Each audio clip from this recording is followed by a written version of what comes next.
Ladies and gentlemen, welcome to the Vandy Sports Podcast. Here's your host, Chris Lee.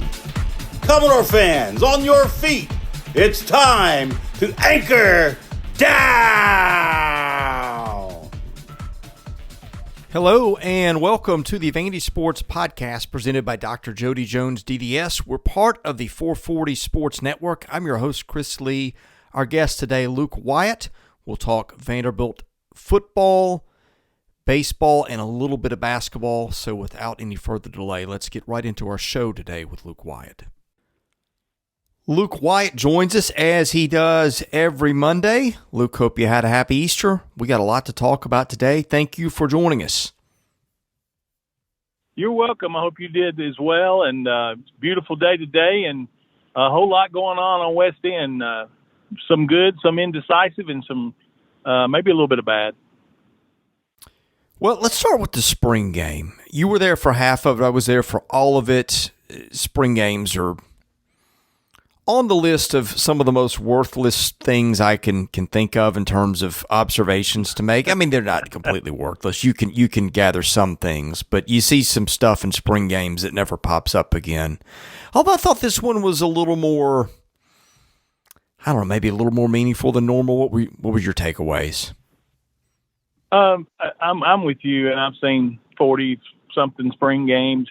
My biggest concern always on spring game day is don't get anybody hurt that matters, or period anyway, but especially starters. And I felt like Saturday that was the thing. You know, got a little bit of a scare there at the end when AJ went down, but I think he's fine.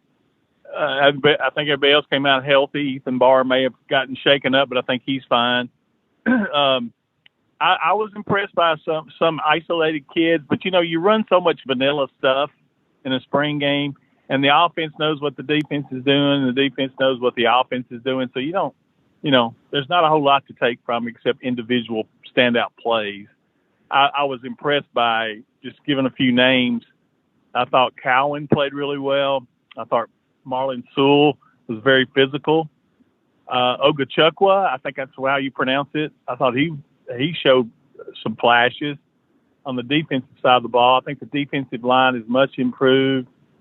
I'm excited about that, and the fact that you have more than three defensive linemen, you've got some guys that can play.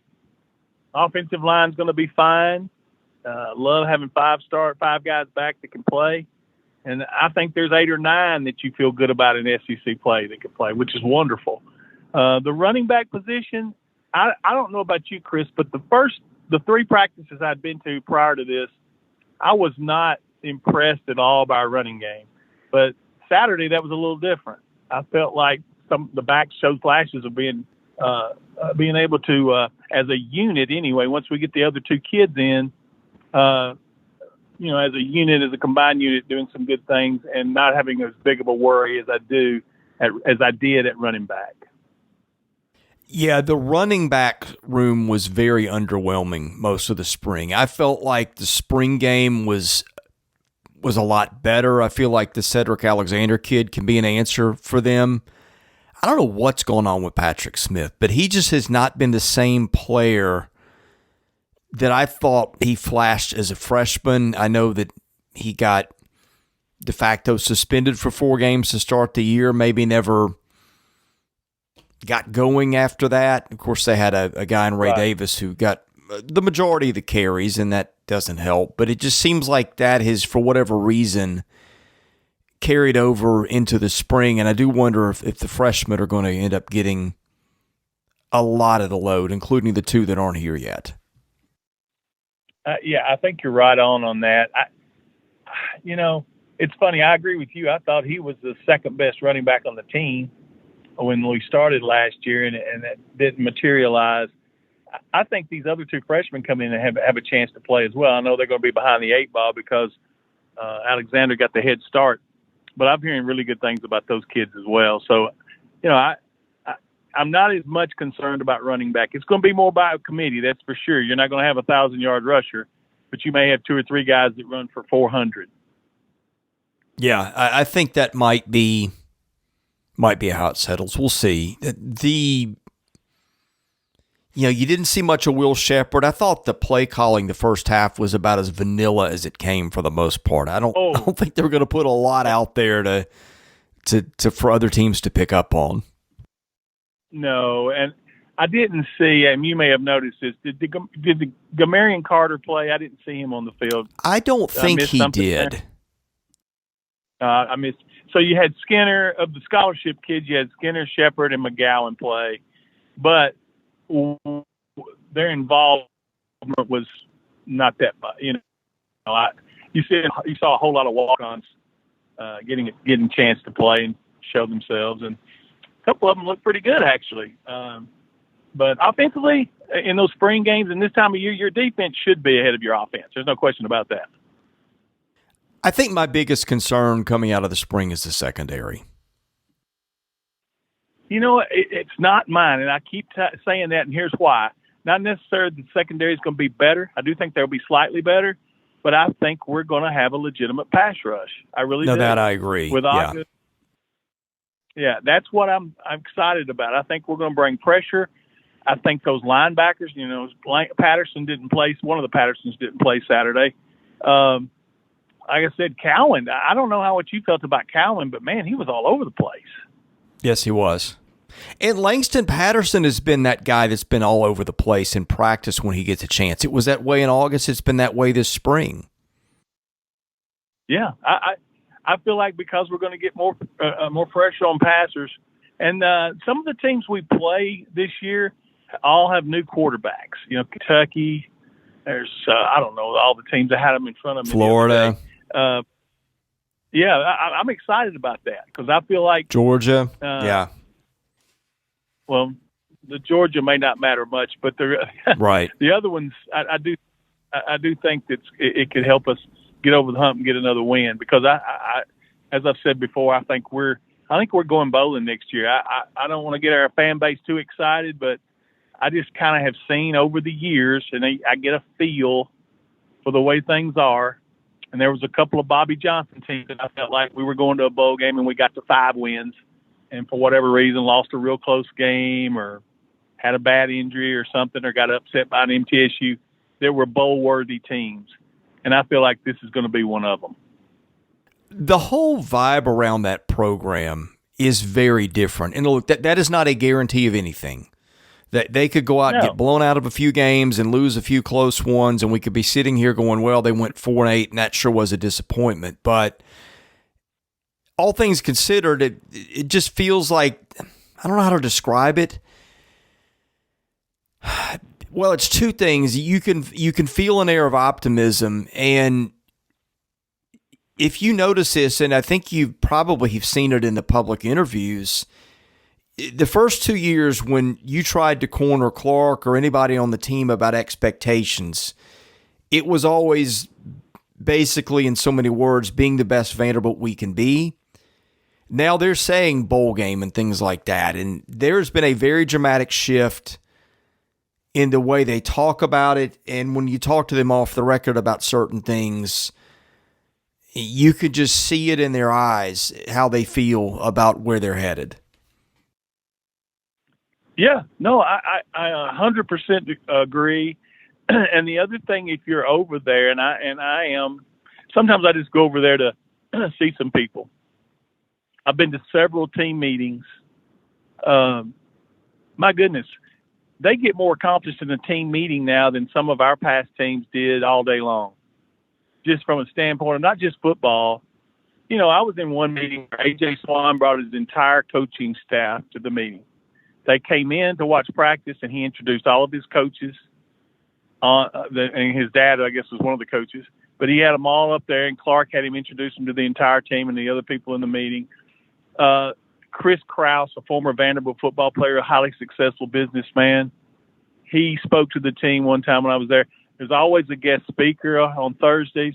It's just, I don't know, there's just a lot of effort put into everything they do. And Clark uses this word a lot, intentional. Everything they do is intentional. There's a reason for it. And no stone goes unturned over there right now. They're doing a great job with that.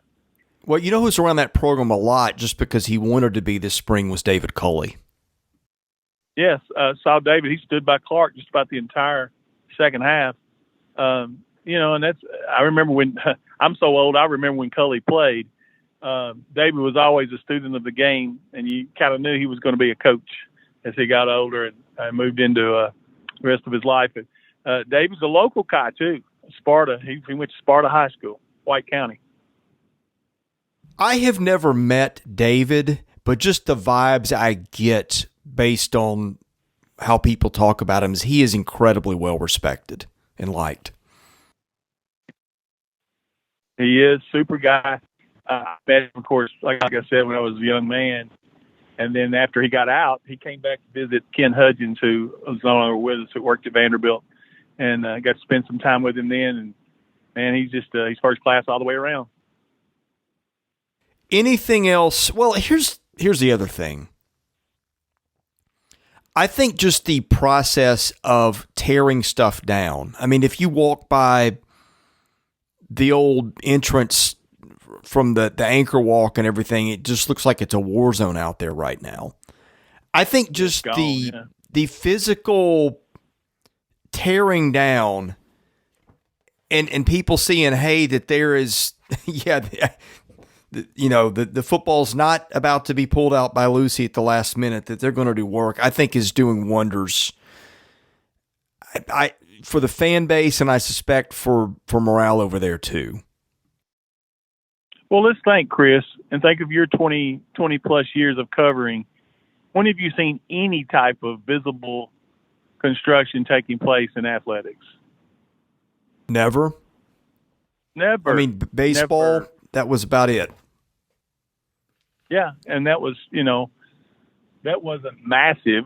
But what you see now where the stadium's now trimmed down to about 30,000 seats because of construction, or 32,000, whatever it is.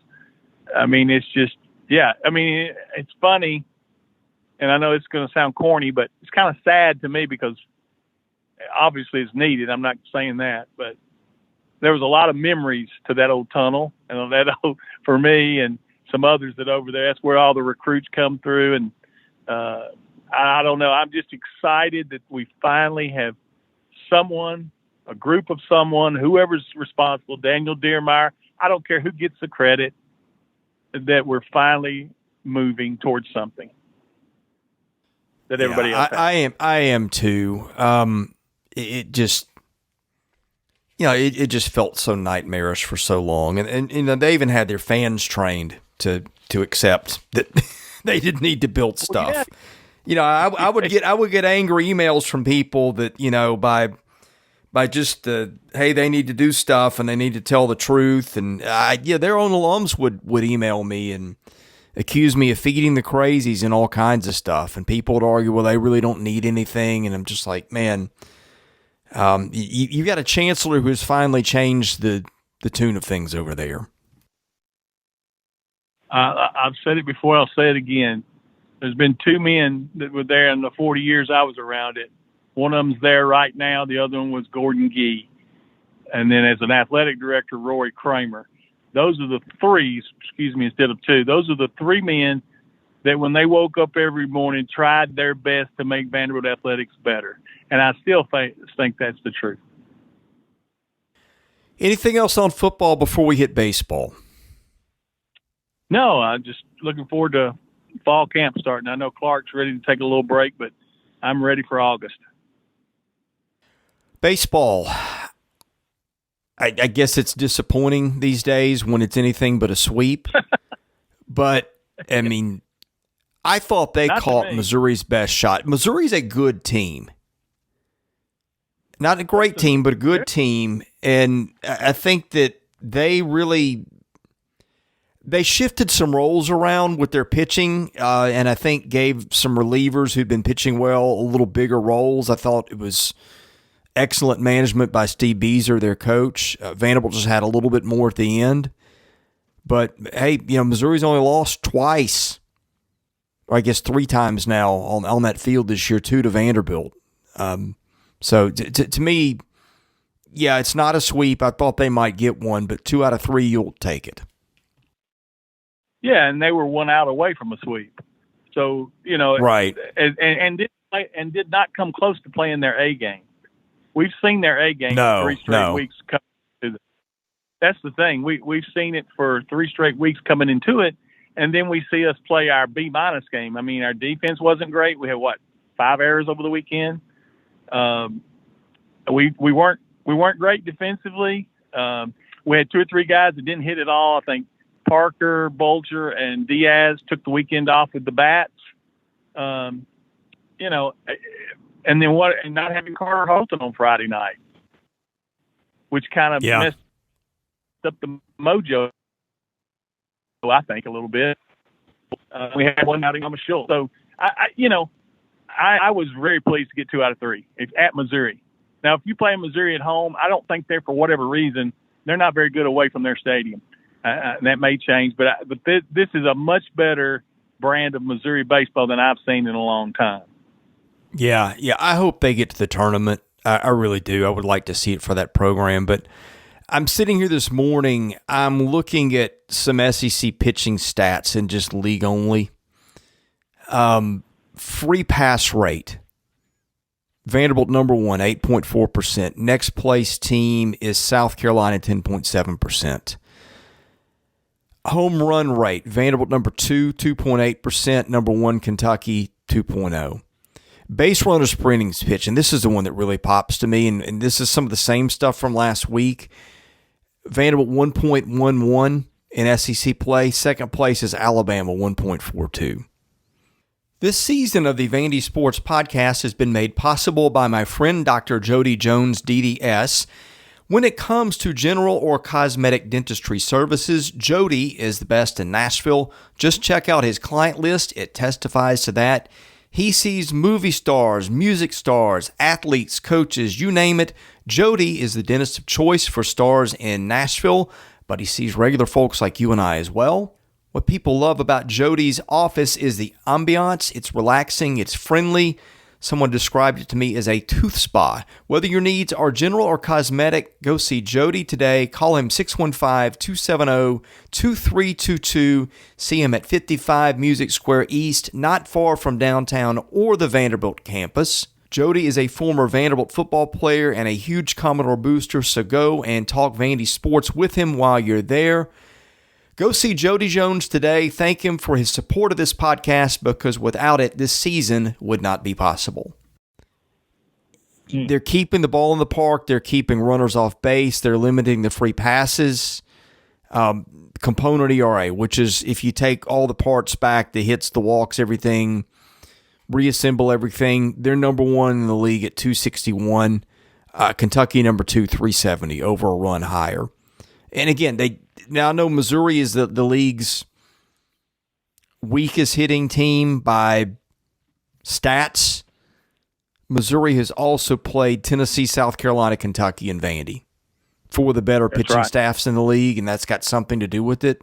But they did that, and they did it without Carter Holton, who's their ace, and that's a good weekend.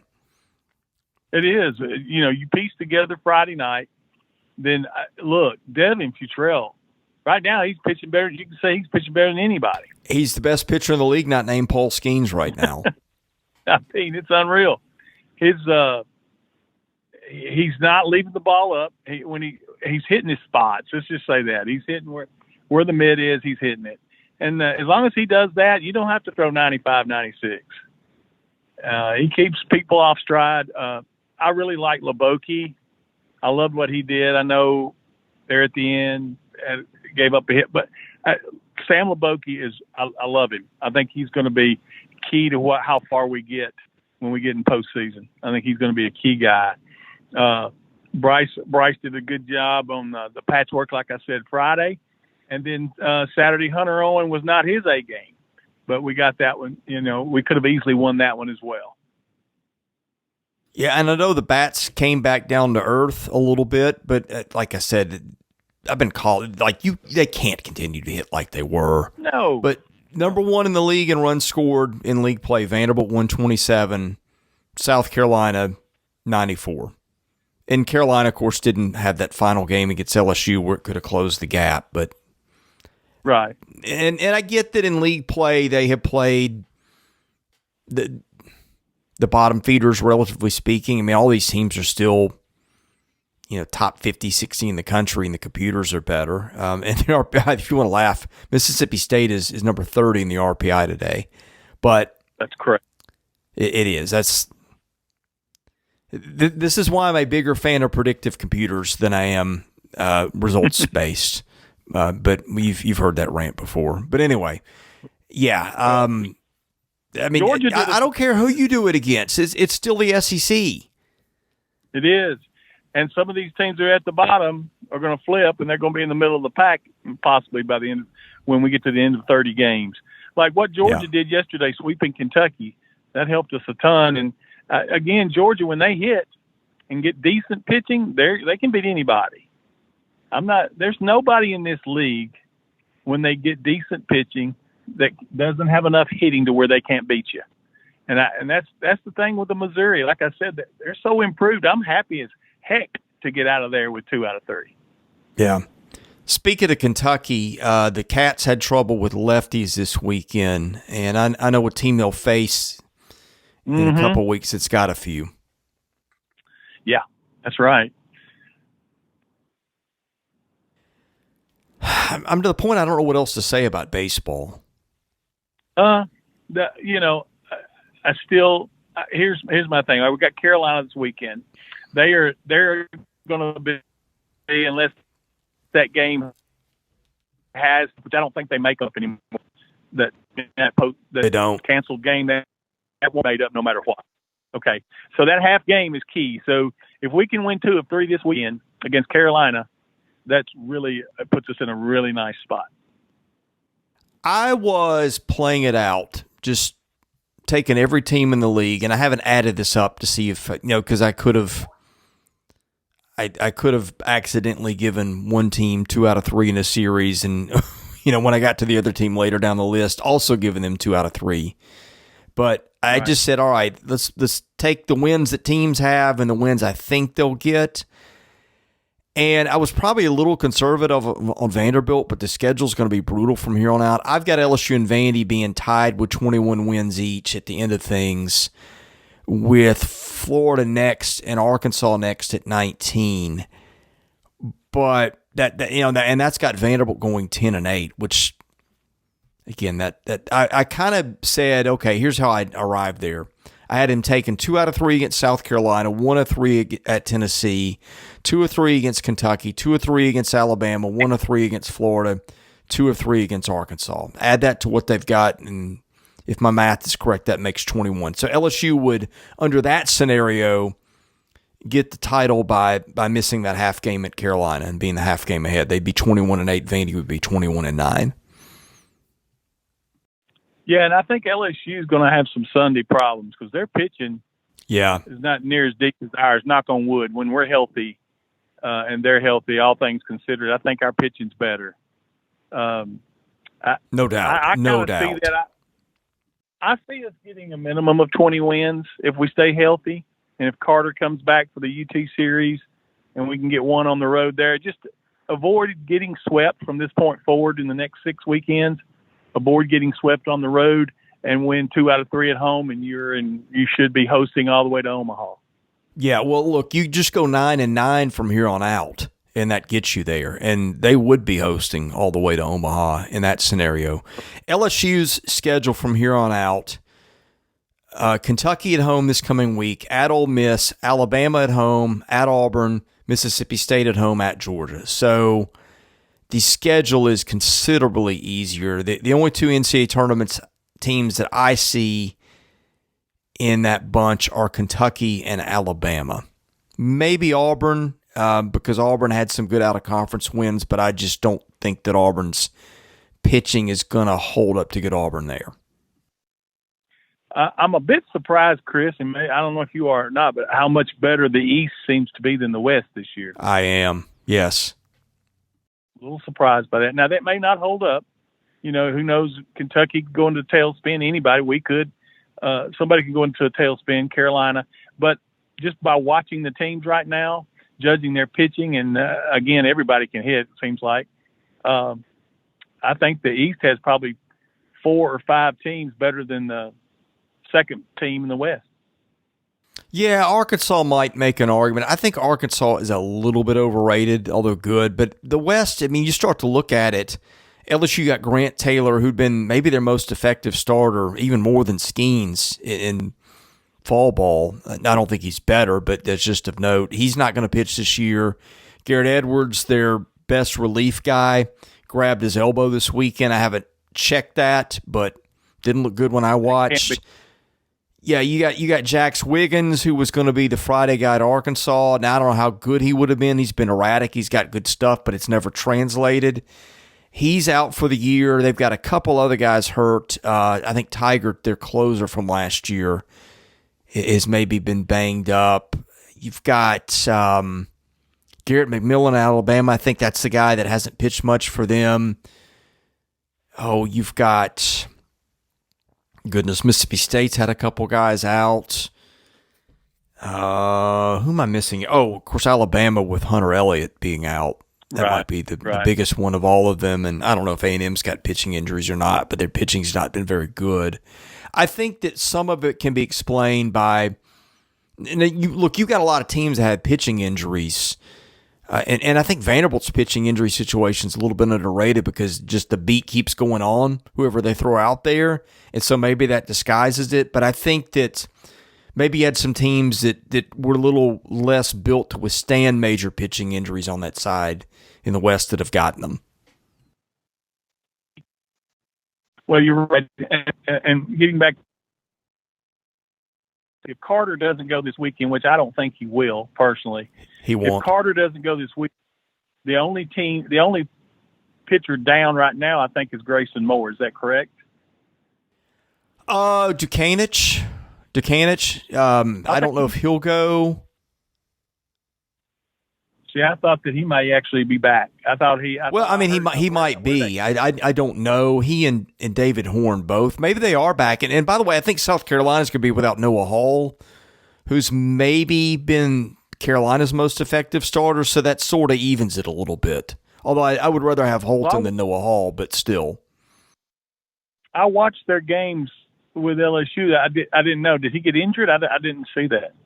Noah Hall didn't pitch this weekend. Oh, okay. So he's been injured. I got you. Yes. Okay. I missed that. Look, this league, and we talked about it before, there's so many good teams. If you go into a weekend with the wrong attitude, you can get swept. That's why we've seen so many sweeps. I truly believe that. I don't think Ole Miss is as bad as they've looked. I don't think Georgia's as bad as they've looked. Now, Mississippi State just has some real pitching problems.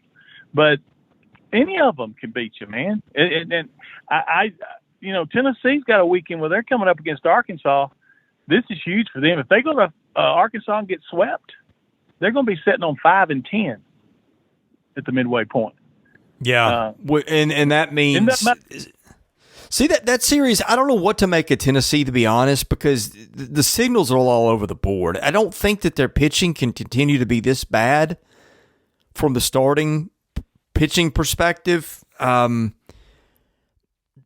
predictive computers kind of continue to like Tennessee, but when they play good teams, they come up short more often than not. That's the thing. Tennessee just hasn't beaten a lot of good teams yet.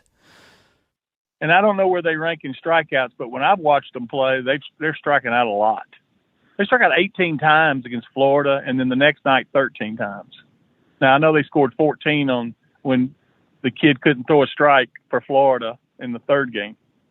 But my goodness, first two games, they weren't making contact.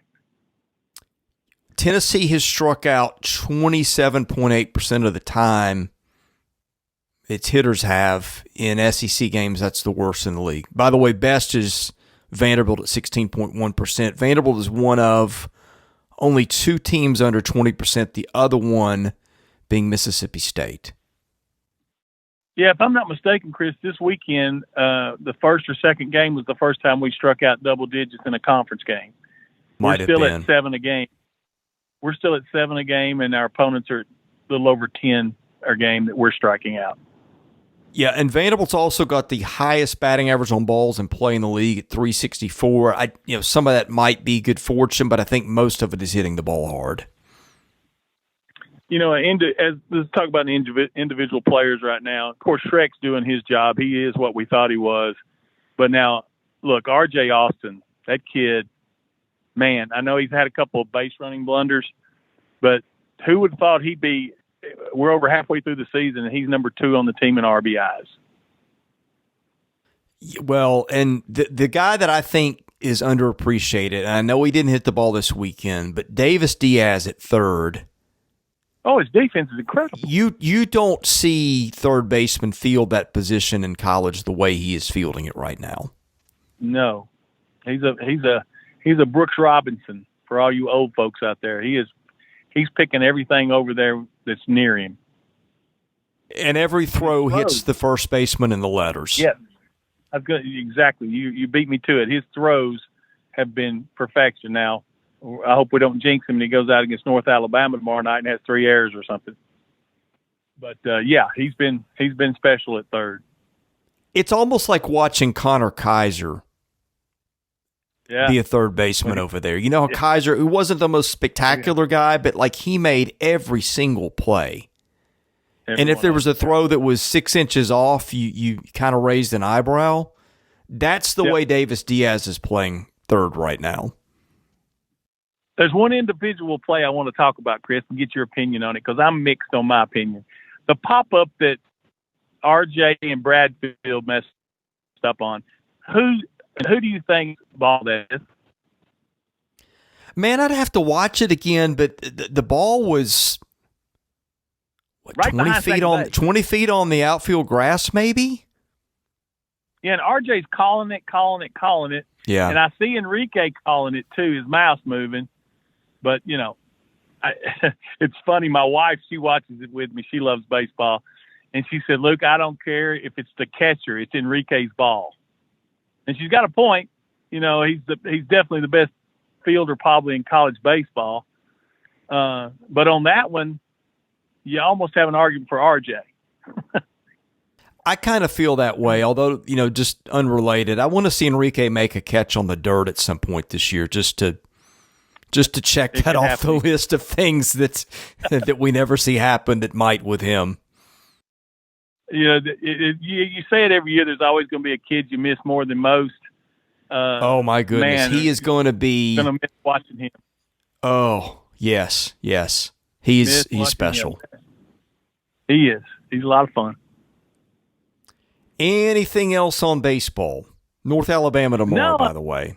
You almost wish that one's rained out for RPI purposes.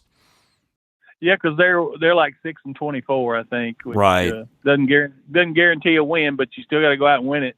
The one good thing I would say about playing it is maybe you give Horn and Ducanich, if they're ready to pitch, maybe give them an inning each to kind of shake some rust off, maybe. Well, I mean, you always want to play baseball just for the sake of playing ball. That's why we watch. But yeah, I get it. Sure. They will drop in the RPI just playing that game. So, which don't get me started on that. But anyway, are you ready for the mailbag? Yes. Okay, let's see. The mailbag is presented by Sutherland and Belk, a family-owned injury law firm. If you or a loved one has been hurt in an accident, give Taylor or Russell a call at 615-846-6200 to see what your rights are and if they can help. I will just go, I think, in the order that these are asked, which will probably be all over the place. Excuse me just a moment, please. Sure. There's the question thread. And by the way, if people don't know how to ask questions, I do get this occasionally.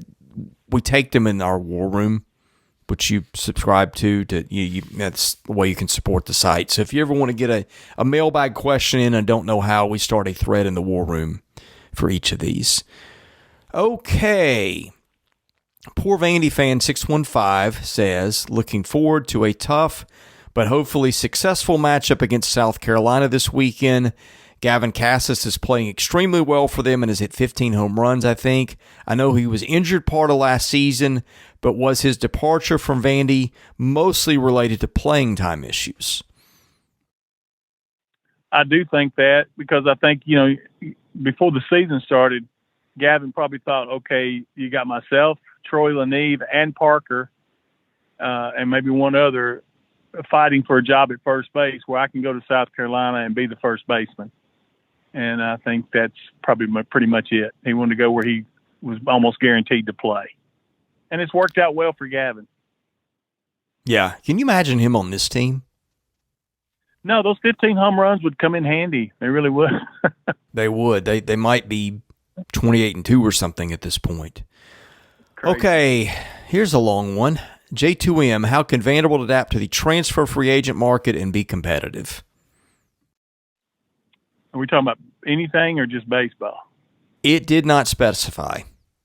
Well, I'll look at it as baseball, and I think we're going to be what we were this year, where you go after a couple of targets, like we went after Skeens and went after Shrek. We got Shrek. He is what we thought he was, and I think that's what we're going to be. A couple of guys every year maybe that are can't misses that you plug in and play them. But I don't think we're going to be – you're not going to see 6 to 8 guys coming in here on a regular basis. No. We're not going to be at Texas A&M. You see the football coach and the baseball coach approaching it pretty much the same way. Yes. And yes. I had some questions about that. I'm not going to say I'd made up my mind they were wrong, because I hadn't. I just thought, look, you can't help but look around and see what's going on. And, at the end of the day, it's talent that has the most to determine whether you win or you lose. But both Tim Corbin and Clark Lee banked on chemistry and continuity. And again, I feel like you can feel it when you're around both teams right now, that both of them feel like they've got good things going. I didn't always sense that in the past. I certainly didn't in football. And last year too in baseball just had a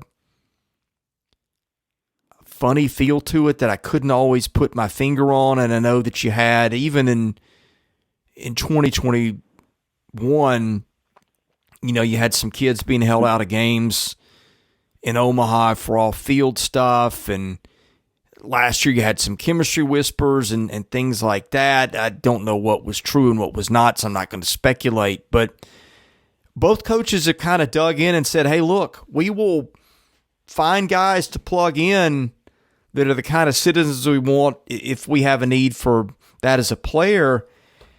And again, I feel like you see how it's working out in baseball right now as compared to some programs that just went for dudes, and they're having some success, but maybe not as much as you would have thought. And then in football, again, just the way you feel the cohesiveness over there. And I don't know, it's hard to put into words with football, but you can feel like Clark has kind of put his stamp on this finally. And again, I think a lot of that goes back to how he wants to build his roster. Well, if I could, I would like for every Vanderbilt fan to be dropped in over there at McGugin in 2019-20 for football, and then be dropped in for football today. And if they can't tell the difference, then they don't know anything about culture or about football. It's not even close to what it was. And to turn it around, obviously we're nowhere near what we want to be completely, but to turn it around as much as they have already in 2.5 years, amazing. Well, and this is a personal part, but I do think it speaks to athletics culture. And I try not to, you can say, well, he's taking it personally, and maybe that's fair. But I think sometimes the way you're treated is a reflection of other things. And like when I'm over there now, it's not the enemy has walked in our door thing that I used to get. And it's just more of they have gone overboard to make my job easy and to be nice and kind. And look, I don't think you should get a medal for treating people well. And again, don't misunderstand. It's not about me personally. I think my experience is indicative of a lot of things, and it's just a completely different feeling for me when I've walked in over there the last 2 years than it was for the decade or more before that. Well, Chris, I worked there for 40 years, and it's a lot different for me. I mean, imagine working at a place you come back to and you don't feel like you're at home anymore. That was the situation for a couple of years. That's not anymore. It's not anymore. I have a pass where I can go and come and be anywhere I want to be at any time now, and that was not the case a short time ago. Yeah, I mean, I think I've told this story before. I had a photographer that was having some problems a few years back and couldn't figure it out. He followed all the rules and everything and been polite, and somebody pulled him aside and just said, "Hey, look, it's because of who you're working for," which was me. And it's just like, why? Why? But why? No, you might always like what I have to say, but who shows up more to cover your stuff than we have? And it does feel like a very different day. I mean, and you get that. A lot of that starts from the head coach down, and I think that's where it comes from. Yeah. Well, the paranoia that was over there has diminished. Oh my goodness.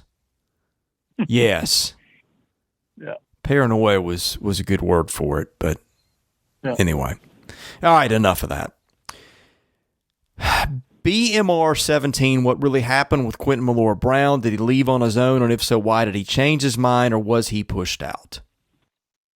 Well, I still have 2 or 3 people that I'm close to around basketball, and everything is so tightly up there with Coach Stackhouse and his possibilities of possibly getting an NBA job and all that, and the people that have transferred and why Jordan Wright did and why Tyron's doing what he's doing. And same thing with Q. Q, if you remember, I can't remember if it was a press conference or an individual interview where he had said that he was definitely coming back, and then he said, "I'm not sure what I'm doing." So that tells me, and I'm just guessing here, that I don't think it'd be a problem him getting back into school. I mean, as smart as that kid is, and what a great example, ambassador for basketball he's been. So it may have been something where he saw another opportunity that's going to help him in his future outside of basketball. That's the only thing I can think of. Yeah, I don't know. If he got pushed out, I would have an issue with that, because I get that he's not the most talented guy around, but I just think that is a teammate, is a guy that knows the drill, is going to stay out of trouble. I mean, you need a couple guys, even if he's only playing 8 or 9 minutes a night, you need some guys like that on your roster. I mean, we just had the whole conversation about chemistry and things like that with the other 2 programs, and I don't know if they're pushing a kid like him out, and I'm not saying they are. No, I don't think they are. I don't. Yeah, to me, I would have an issue with that. But anyway, I really don't. Oh, you touched on some of this. Do you have any contacts within men's basketball? Is the culture inside the building good? What were the real expectations with the transfer portal? Yeah, the transfer, like I said, everything's so quiet, and the transfer portal, let's go back to what we were just talking about with Quentin. Unless you knew you were getting a certain transfer, if it's a big man, why in the world would you run him off? Because there's a good possibility all you were going to have is Dort and Q as true 5s. So that's, again, unless you knew Hunter Dickerson was coming here or somebody else that was a proven product, there's no way you're going to run Q off. So I don't have any knowledge of that. I think this transfer portal and stuff is, I don't know, it's crazy. I hate it. I saw somewhere the other day that there was over 2,000 in the portal, but at only 1,000 of them would actually land a scholarship. Now that's sad. Yeah, I've never been less of a fan. And look, I think that some of the things with the portal and everything were necessary. Just all the way that has come together, I've never been less of a fan of how college sports are made, for lack of a better way to put it, than I am right now. Well, one quick question for you, Chris. Don't you think after next year's the last COVID year, correct? Is it? 24 is it. I think 24 is it. Let's see. Okay, you had to be on the roster in 2020. That'd be the fall of 2020 for football. So that would mean you could get another, let's say you get a COVID year in 2020. And again, this is just football for the purpose of keeping years. You could have taken a regular red shirt in 21. You could have played in 22, 23, 24, 25. So I think you get this for several more years, do you not? I don't know. So I thought I saw somewhere where next year's it, but maybe it's wishful thinking. I just think once that layer's gone, that will help a little bit with things, calm things down a little, the waters a little bit. Again, that whoever as a group made that decision, my goodness, what were they smoking? I don't know. Well, I mean, Tim Corbin pointed out the other day when I talked to him post-game after the Georgia series, you have guys that were on their campus in 2017 there, or on a college campus. Was it the Tate kid at Georgia, or which was the kid at Parks Harbor? One of them that's 20. Tate is one of them. Yeah. Oh, God. And Tennessee last year had Lipsius, he was 25 or 26. Yeah, I think he was drawing Social Security. Yeah. That's crazy. Yeah. But anyway. Okay. Last one from Viewperior. An earlier post mentioned the movie Air and that Jeff Turner was on the board as a potential subject for the brand selection. What was the 1980 to 84 time frame like for Vanderbilt basketball? Any notable storylines, players, games, etc.? That's funny to think that. What if Nike had built this brand on Jeff Turner instead of Michael Jordan? That's probably overdoing it, but anyway. Well, what's interesting is that Olympic team in '84, the story to that was Charles Barkley was left off for Jeff Turner. Right. Jeff Turner made the Olympic. It's so funny. I've met Charles down at a football game one time at the hotel lobby. And I messed with him about it a little bit. And he was great about it. He laughed. He goes, Jeff was a great player. He said, I was better, though. But yeah. If you ever get a chance to see Charles Barkley, do it. He's I wish I could. Yeah. So approachable. Cool guy. Real cool guy. I've always liked him. I've never met him, but I hope to one day. Since that's the last question, I do want to share this quick story with everybody. I think they'll think it's funny. In 1984, the SEC tournament was hosted by Vanderbilt, and the championship game was Kentucky and Auburn. Barkley against Kenny Walker and Kentucky in their group. Well, and we used to have team hosts back then from the athletic department that just kind of took care of each team. Well, my team was Auburn, and as they're going out on the floor coming up the steps, I was getting ready to put food in the officials' room. And one of the sponsors was Goo Goo. You remember the Goo Goo Cluster candy bar? Oh, yeah. Well, he sees it. And he sees it and goes, "Hey, man, can I have one of those?" So I flip him one, and he's getting ready to walk out on the floor. During the layup line, he's eating a Goo Goo. That is outstanding.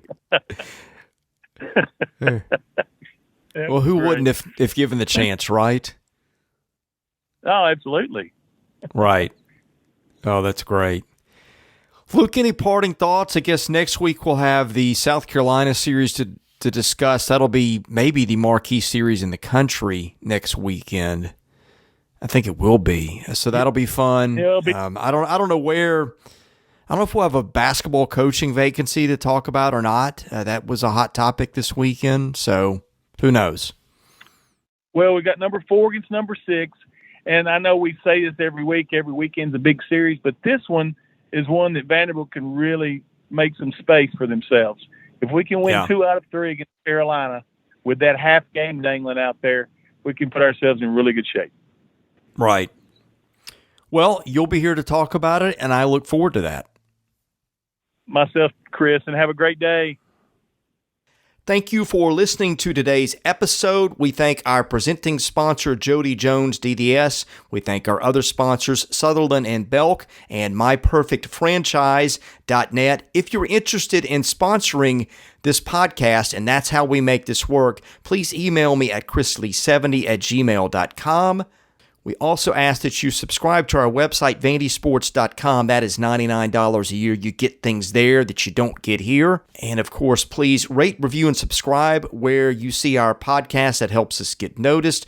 Be sure to follow us on Twitter at vandysports.com. Follow me at chrislee70. And finally, subscribe to our Vandy Sports YouTube channel as well. Thank you for listening to the Vandy Sports Podcast, which is part of the 440 Network. I'm your host, Chris Lee. We'll catch you with another episode coming very soon.